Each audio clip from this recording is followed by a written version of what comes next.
ne finiras pas de voir des choses bizarres dans cette Coupe du Monde-là. Regardez, hein. Match Côte d'Ivoire-Norvège. Haaland marque à la 86e minute pour sauver la Norvège. Match Angleterre-Congo. Harry Kane marque à la 86e minute pour sauver l'Angleterre. Match Sénégal-Belgique. Lukaku marque à la 86e minute pour sauver la Belgique. Coïncidence? Je ne pense pas. Ce n'est pas encore fini. Et puis, remarquez, ces 3 personnes qui ont marqué portent le numéro 9. Haaland porte le numéro 9. Harry Kane porte le numéro 9. Lukaku aussi porte numéro 9.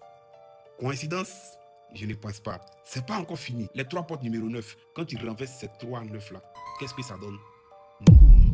Coïncidence? Je ne pense pas. Théorie du complot? Je ne sais pas. Mais c'est pas encore fini. Une chose bizarre, c'est que la Côte d'Ivoire a eu un coup franc à la dernière minute. Un coup franc qui devait sauver la Côte d'Ivoire, mais ça n'a pas été le cas. Aussi, le Congo a eu un coup franc à la dernière minute. Un coup franc qui devait sauver le Congo, mais ça n'a pas été le cas. Puis, le Sénégal a eu un coup franc à la dernière minute qui devait sauver aussi le Sénégal, mais ça n'a pas été le cas. C'est pas bizarre ça? Ce n'est pas encore fini. J'ai fait une petite recherche sur ces 3 pays-là et puis devinez quoi? La situation géographique de ces 3 pays-là. Regardez. Belgique, Angleterre, Norvège. Et quand tu rapproches, tu vois que ça forme un triangle. Coïncidence? Je ne pense pas. En tout cas, moi, je ne suis pas fort dans ce genre de trucs-là, mais je trouve que c'est très louche, c'est très bizarre. Ceux qui sont forts dans les théories du complot, là, venez mettre toutes vos remarques dans les commentaires et puis on verra. Mais cette Coupe du Monde-là, je n'ai plus confiance. D'ailleurs, moi, je ne fais plus confiance à ces choses du football-là. Depuis 2019, j'ai vu une vidéo où une femme était au stade en train de regarder le match directement en direct. Et sur son téléphone, on annonce un but. Pendant qu'au stade, ils n'ont pas encore marqué. Quelques secondes après, ils ont marqué. Depuis 2019, quand j'ai vu ça, j'ai automatiquement arrêté de jouer les paris sportifs. Jusqu'à présent, je ne joue plus parce que j'ai compris que tout ça, c'est truqué. Souvent, je me demande si nous sommes vraiment dans la vraie réalité ou bien dans une simulation. Question. En tout cas, bref, ceux qui connaissent beaucoup ce genre de choses-là, mettez en commentaire, on va voir clair dans les mouvements. Les gens vont dire oui, c'est parce que Côte d'Ivoire éliminer que je fais ce genre de vidéos. Oui, c'est parce que Côte d'Ivoire éliminer que je fais. Et puis, c'est pas pour Côte d'Ivoire seulement, c'est pour tous ces pays africains qui sont en train d'être éliminés. Donc, je vais toujours décortiquer des choses bizarres que je vais voir. Je ne pense pas que c'est une coïncidence. En tout cas, ça flingue comme jamais ma gueule. Pour ceux qui maîtrisent ce domaine-là, mettez les mots bizarres en commentaire, on va voir.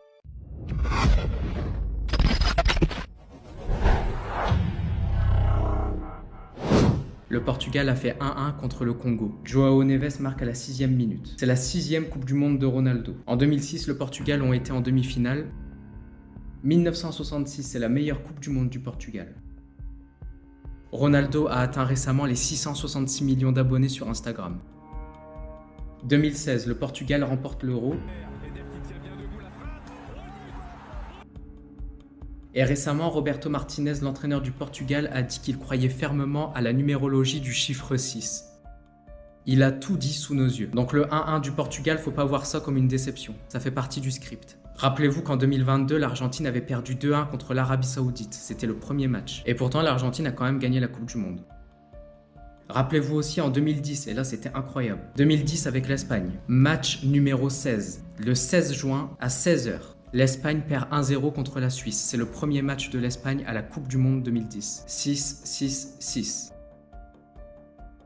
Et à ceux qui me demanderaient si c'est une coïncidence, non, ce n'est pas une coïncidence. Parlez pas de coïncidence quand il n'y a que des signes. C'est pas possible. Ça va tellement bien se passer. D'après les prophéties de Nostradamus et Baba Vanga, il va se passer quelque chose pour la Coupe du Monde. Je suis désolé, mais la Coupe du Monde, ce n'est pas que du football. Dans 2 mois, des milliards de personnes auront les yeux rivés sur leurs écrans, concentrés sur les matchs, les buts, les émotions. Mais pendant que tout le monde regarde au même endroit, il y a toujours autre chose qui se passe ailleurs. Et ça, certains l'avaient déjà évoqué. Baba Vanga, Nostradamus, 2 figures connues pour leur vision troublante du futur. Dans certains écrits attribués à Nostradamus, il est question de grands rassemblements mondiaux utilisés comme diversion. Des moments où les peuples sont focalisés sur un événement pendant que des décisions majeures sont prises dans l'ombre. Et Baba Vanga, elle, parlait souvent d'événements planétaires marquants, des moments où tout peut basculer, où quelque chose d'imprévu vient perturber l'ordre établi. Alors, pose-toi une question simple, pourquoi les plus grands événements mondiaux arrivent-ils toujours quand toute l'attention est captée ailleurs? Pourquoi à chaque fois que le monde regarde dans une direction, quelque chose d'énorme se prépare dans une autre? La Coupe du Monde, c'est l'un des seuls moments où la planète entière est synchronisée. Même énergie, même focus, même émotion. Et si justement c'est le moment parfait pour faire passer quelque chose d'invisible?